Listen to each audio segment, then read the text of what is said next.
Welcome back to our channel. आज मैं आपके लिए फिर से लेके आई हूँ एक ऐसी नोटिफिकेशन जिसके थ्रू आपको मिल सकती है जॉब।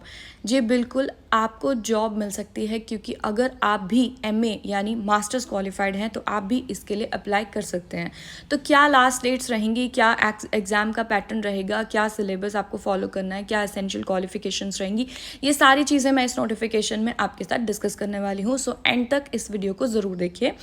तो यहाँ से हम स्टार्ट करते हैं कि किस चीज़ की नोटिफिकेशन यहाँ पे आउट हुई है। सो गाइज़, यहाँ पे हरियाणा की कुछ वैकेंसीज़ आउट हुई हैं। हरियाणा के लिए कुछ नहीं, काफ़ी सारी वैकेंसीज़ आउट हुई हैं। सो हरियाणा पब्लिक सर्विस कमीशन ने ये वैकेंसीज़ को आउट किया है। जो वैकेंसीज़ हैं वो पीजीटी पोस्ट के लिए आउट हुई हैं, यानी कि post graduate teachers in various subjects for rest of Haryana cadre and Mewat cadre. तो यहाँ पे हरियाणा कैडर और मेवात कैडर की बात हो रही है कि उनके लिए पोस्ट जो है उस एरिया के लिए निकली हैं, तो आप भी अप्लाई कर सकते हैं। नाउ नेक्स्ट इम्पॉर्टेंट चीज़ जो है यहाँ पे डिस्कस करने के लिए वो है कि आपकी क्या असेंशियल डेट्स रहेंगी जो आपको ध्यान में रखनी है। सबसे पहले कि कब आपको फॉर्म फिल करना है, कहाँ पे जाके फॉर्म फिल करना है। तो इसकी डेट ऑफ पब्लिकेशन जो थी, नोटिफिकेशन आई थी 23 जुलाई को। अब यहाँ पे opening date of submission of application forms, यानी ऑनलाइन एप्लीकेशन फॉर्म जाएगा, लेकिन उसकी ओपनिंग डेट क्या थी जो है 25 जुलाई से ये फॉर्म्स जो हैं स्टार्ट हो गए हैं फिल आउट होने, और आपकी जो लास्ट डेट है, क्लोजिंग डेट है, दैट विल बी 14 अगस्त। अब इम्पॉर्टेंट चीज़ यहाँ पे ये है याद करनी कि 14 तारीख तक यहाँ पे आप फीस फिल कर सकते हैं, लेकिन जो रजिस्ट्रेशन है वो उससे भी एक दिन पहले की बंद हो जाएगी। यहाँ पे आपकी इम्पॉर्टेंट जो चीज़ अगेन है वो है वेबसाइट। तो आप वेबसाइट देखिए www.hpsc.government.in। इस वेबसाइट पे जाकर आप अपने फॉर्म्स को फिल कर सकते हैं इन डेट्स को ध्यान में रखते हुए। बट उसे अप्लाई करने से पहले हम ये जान लेते हैं कि किस किस सब्जेक्ट की पोस्ट जो है वो आउट हुई है और किस किस सब्जेक्ट के अंदर आपकी क्या क्या क्वालिफिकेशंस रहने वाली हैं फॉर एलिजिबिलिटी। सो नेक्स्ट चीज़ हम यहाँ पे देखेंगे कि जो पोस्ट आउट हुई हैं वो आउट हुई हैं फॉर बायोलॉजी, जैसे आप स्क्रीन पे देख रहे हैं, for biology.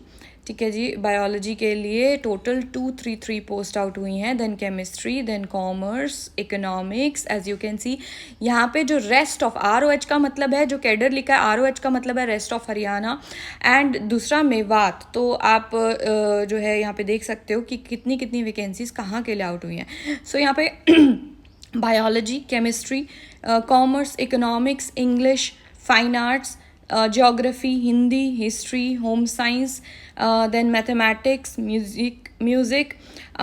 Next is for physical education, physics, then political science, psychology, Sanskrit, sociology, Urdu, Punjabi। तो ये सारी पोस्ट आपकी आउट हुई हैं। टोटल 3069 पोस्ट हैं गाइस, बहुत सारी पोस्ट हैं और बहुत अच्छी आपके लिए एक अपॉर्चुनिटी है, आप इसमें अप्लाई कर सकते हैं। लेकिन अप्लाई करने से पहले आपको जानना होगा कि आप इसके लिए एलिजिबल हैं या नहीं हैं। तो नेक्स्ट चीज़ हम यही देखते हैं कि आपकी एलिजिबिलिटी जो रहेगी कैंडिडेट्स की वो क्या रहेगी इसके लिए। सो यहाँ पे दो तरह की एलिजिबिलिटी रहेगी गाइस। दो तरह की एलिजिबिलिटी मीन्स यानी essential qualification common to all advertisement of the post, यानी कि कोई भी अगर इसके लिए अप्लाई करना चाहता है तो ये उसके लिए बेसिक होना ही होना चाहिए। सबसे पहले उसके पास मैट्रिक में यानी कि 10th में जो है मतलब मैट्रिक विद हिंदी या संस्कृत उनके पास ज़रूर होना चाहिए, या फिर उनके पास 12th BA and MA with Hindi होना चाहिए, subject with Hindi. Then next चीज़ इंपॉर्टेंट जो है असेंशियल उनके पास होना चाहिए विच इज़ HTAT। यहाँ पे ये चीज़ बच्चे ध्यान में रखना, बहुत सारे बच्चों को ये कन्फ्यूजन होती है मैम HTAT क्यों चाहिए है, क्योंकि PGT की पोस्ट हैं। सो HTAT यहाँ पे इस वजह से क्योंकि हरियाणा जो स्टेट है वो 3 लेवल्स के ऊपर अपना HTAT का एग्ज़ाम कंडक्ट करता है, आपको ध्यान होगा, जो कि PRT, TGT एंड PGT। तो यहाँ पे आपको PGT वाला जो HTAT है वो आपका क्वालिफाइड चाहिए है, उसके बाद ही आप इसे अप्लाई कर सकते हैं, या फिर आपके पास STET यानी state TET which is similar to HTAT जो आपके पास होना चाहिए। देन गुड एकेडमिक रिकॉर्ड होना चाहिए आपके पास। एंड इसके बाद अगर आप जो भी सब्जेक्ट के अंदर अप्लाई कर रहे हैं, लाइक फॉर एग्जांपल आप बायोलॉजी, केमिस्ट्री, इंग्लिश, हिंदी या जिस भी पोस्ट के लिए आप अप्लाई कर रहे हैं, उस पोस्ट में आपकी जो मास्टर्स है उसमें आपको 50% मार्क्स चाहिए, प्लस आपको बीएड चाहिए।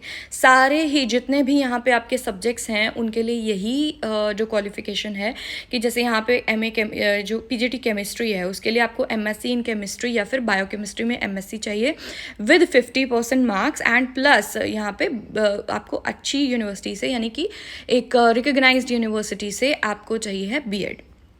सो सारी जितनी भी यहाँ पे पोस्ट हैं सब्जेक्ट्स की, उनके लिए यही क्वालिफिकेशन है बच्चे कि अगर जैसे यहाँ पे हिस्ट्री है तो उसमें भी आपको 50% चाहिए प्लस बीएड चाहिए।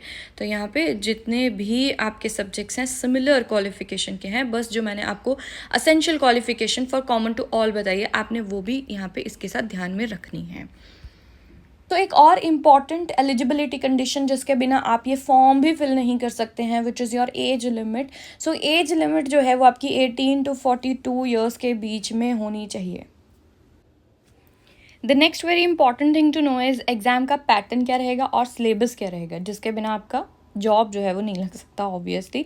सो आपको जानना ज़रूरी है कि कैसे क्वेश्चंस आएंगे और क्या क्या आपको पढ़ना है इसके लिए। सो फर्स्ट थिंग कि आपके 100 MCQs रहेंगे स्क्रीनिंग के जो टेस्ट है उसके अंदर। सेकंड चीज़, जो भी जितना भी आपका सिलेबस है, जो सब्जेक्ट वाइज सिलेबस रहेगा वो आपका मेंशन है ऑलरेडी।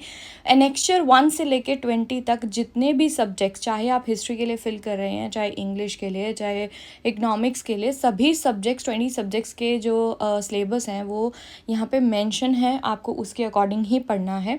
तीसरी चीज़ कि 2 घंटे का पेपर रहेगा। चौथा कि जितने भी क्वेश्चंस हैं वो टोटल मार्क्स उनके 100 होंगे और हर एक यानी कि एक एक नंबर का एक क्वेश्चन होगा।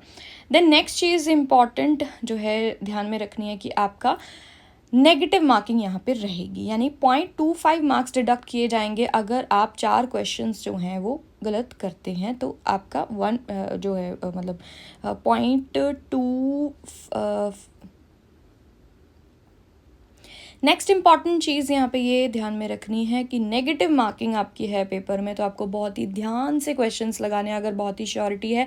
सो 0.25 मार्क्स डिडक्ट किए जाएंगे अगर आप एक क्वेश्चन रॉन्ग करते हैं तो।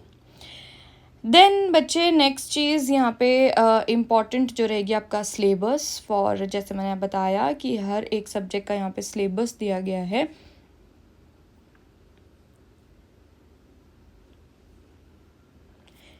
मीडियम ऑफ एग्जामिनेशन क्या रहेगा, ओनली इन इंग्लिश लैंग्वेज। कौन कौन से पेपर आएंगे, biology, chemistry, home science, mathematics and physics, ये सिर्फ और सिर्फ इंग्लिश लैंग्वेज में दिए जाएंगे। जो बाइलिंगुअल पेपर्स होंगे यानी हिंदी और इंग्लिश दोनों लैंग्वेजेस में आपको दिखाई देंगे, वो कौन से होंगे, commerce, economics, fine arts, geography, history, music, physical education, political science, psychology and sociology.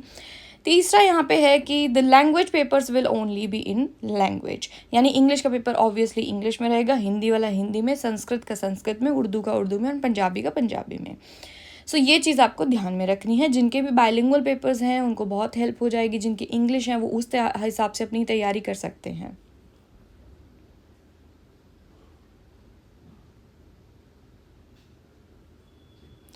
Next हम बात करते हैं सब्जेक्ट नॉलेज टेस्ट की। वो थी स्क्रीनिंग टेस्ट, अभी नेक्स्ट आता है आपका कि जो सेकंड पेपर होगा सब्जेक्ट वाइज जो टेस्ट होगा वो कैसा होगा ना। सब्जेक्ट वाइज टेस्ट जो है वो 3 घंटे का पेपर रहेगा, नंबर 1। नंबर 2 यहाँ पे 150 नंबर का जो पेपर आपका है वो होगा और ये पेपर आपका सब्जेक्टिव रहेगा। इसका सिलेबस आपके एनेक्चर 1 से लेकर 20 में ही मेंशन किया गया है, सेम जो मैंने ऊपर आपको स्क्रीनिंग टेस्ट के लिए बताए हैं। अब इसके अगर हम मीडियम की बात करते हैं तो मीडियम जैसे मैंने अभी आपको ऊपर बताया स्क्रीनिंग टेस्ट के लिए, वही चीज़ें यहाँ पे भी ध्यान में रखनी है कि वही मीडियम्स जो हैं वो यहाँ पे रहेंगे लैंग्वेज के।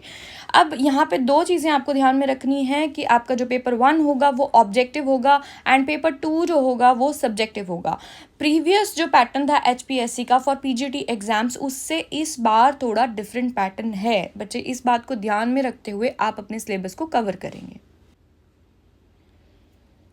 तो बच्चे एप्लीकेशन फ़ीस जो रहेगी इस फॉर्म को फिल करने की टिल द लास्ट डेट जो आपकी रहेगी, डेट मैंने ऊपर ऑलरेडी आपको बताई कि 14 अगस्त तक आपकी फ़ीस फिलिंग की जो लास्ट डेट है वो आज शाम को 5 बजे तक आप फ़ीस फिल कर सकते हैं। लेकिन उसकी फ़ीस है क्या, अब यहाँ पे आपको मैं बता देती हूँ कि 1000 रुपीज़ जो रहेगी वो for male candidates of general category including dependent son of ex service man of Haryana. अगर हम हरियाणा के ही मेल कैंडिडेट्स की बात करते हैं इंक्लूडिंग एक्स सर्विस मैन के बच्चों की, तो वो जो है 1000 रुपये रहेगी। प्लस अगर हम क्रीम लेयर की बात करते हैं, यानी कि जो बैकवर्ड क्लासेस है belonging to the cream layer, जिसके अंदर मेल की अगर हम बात करते हैं, यानी ऐसे मेल्स जो बैकवर्ड क्रीम लेयर से बिलोंग करते हैं, वो भी 1000 रुपीज़ देंगे। Plus for male candidates of all categories of other states अगर कोई अप्लाई करता है तो वो भी 1000 रुपये इसके लिए फिल करेगा। नंबर 2 फीमेल्स की अगर हम बात करते हैं तो यहाँ पे 250 रुपीज़ फीमेल्स की ESM में, यानी कि आपकी जनरल कैटेगरी की जो ESM की कैटेगरी है ओनली फॉर हरियाणा स्टेट की फीमेल्स जो हैं वो 250 रुपये फिल करेंगे इसके लिए। देन फॉर कैंडिडेट्स अगर अदर स्टेट से फीमेल कैंडिडेट्स हैं तो वो भी 250 रुपीज़ ही फिल करेंगे। थर्ड चीज़ जो 250 रुपीज़ है, अगेन मेल एंड फीमेल अगर कोई भी SC BC A category, BC B category या फिर ESM category only from Haryana state, तो वो भी 250 रुपये फिल करेंगे। देन अगर कोई इकोनॉमिकली वीकर सेक्शन है वो भी यहाँ पे 250 रुपीज़ ही फिल करेंगे। अगर कोई पर्सन विद डिसेबिलिटी है यानी PWD का कोई बच्चा है तो वो कोई पैसा यहाँ पे फिल उनको चार्जेस नहीं है, आप सिंपली फॉर्म फिल कर सकते हैं। अब इसके बाद आप यहाँ पे सिलेबस देख सकते हैं, ये जो नोटिफिकेशन है वो आपको डिस्क्रिप्शन बॉक्स में मिल जाएगी। प्लस आप hpsc.government.in की वेबसाइट पे जाएंगे तो वहाँ पे भी आपको ये ऑफिशियल वेबसाइट या नॉर्मली गूगल करने से भी आपको मिल जाएगी। इस नोटिफिकेशन के एंड में एनेक्चर 1 से लेके 20 तक, जैसे एनेक्चर 1 मैं आपको यहाँ पे दिखा रही हूँ जो कि बायोलॉजी का सिलेबस है, तो इसी तरह से आपके भी सब्जेक्ट का सिलेबस एनेक्चर 1 से लेके 20 के बीच में जो है वो दिया हुआ है। यहाँ पे आप देख सकते हो। सो केमिस्ट्री का आ गया है जैसे यहाँ पे एनेक्चर 2 के अंदर। सो सिमिलरली सारे सब्जेक्ट्स का अप टू एनेक्चर 20 यहाँ पे मेंशन किया है कि आपको क्या पढ़ना है। सो बहुत सारे बच्चों को कन्फ्यूजन ये भी है कि जो सिलेबस है मैम वो पेपर 1 के लिए कैसे रहेगा और पेपर 2 के लिए कैसे रहेगा। सो बच्चे सिलेबस 1 और 2 जो है सेम है सिलेबस, जो दोनों ही पेपर्स हैं उसके लिए। जैसे मैंने ऊपर आपको बताया कि स्क्रीनिंग टेस्ट का भी एनेक्चर 1 से लेकर 20 में दिया हुआ है, उन्होंने मेंशन किया है, एंड जो आपका सब्जेक्ट वाइज टेस्ट है उसका भी। तो सिलेबस यही है, सिर्फ डिफरेंस ये है कि paper 1 will have MCQs and paper 2 will be subjective, यानी आपको लॉन्ग लेंथ क्वेश्चन वहाँ पे आएंगे। सो उस हिसाब से आपने अपनी प्रिपरेशन जो है करनी है। If you need any kind of guidance और कोचिंग इन इंग्लिश की जो पोस्ट हैं स्पेशली उसके लिए, then you can call on our given numbers, और आवर चैनल के नंबर्स पे काफ़ी जगह आपको हमारे नंबर्स दिख जाएंगे, वहाँ पे आप कॉल कर सकते हैं, and any kind of further query also. So stay tuned and good luck.